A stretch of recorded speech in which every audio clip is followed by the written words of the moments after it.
যে কারণে বরখাস্ত হলেন সিরাজগঞ্জ সদর হাসপাতালের তত্ত্বাবধায়ক ডাক্তার রতন কুমার রায়।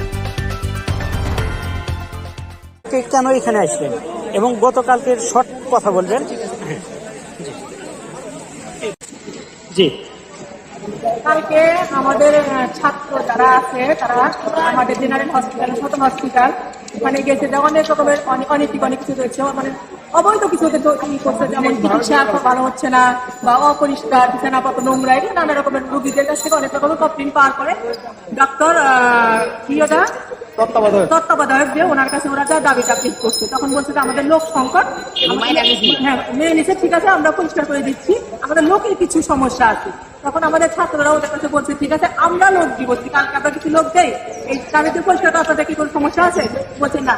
আজকে সেই ছাত্ররা গেছে পরিষ্কার করাতে, পরিষ্কার করতে করতে যখন এক মধ্যে একটা রুগীর লোক আসছে কমপ্লেন জানানো, তাদের সমস্যা হয়েছে, তখন ওনার কাছে কমপ্লেনটা দিয়ে আমাদের কিছু ছাত্র ওনার রুমে গেছে, যে বলার পর কথাগুলো আমার বলছে, তাদের কমপ্লেনগুলো জানানো হয়েছে, জানানোর পরে উনি অস্ত্র বের করছে,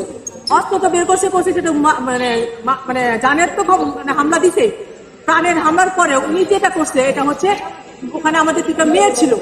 ছেলেদের সাথে মেয়ে ছিল, তাদেরকে সরাসরি কথা প্যান্টের চেন খুলে দেখানো হয়েছে। এই যে অপমানজনক আমাদের মেয়েদের সব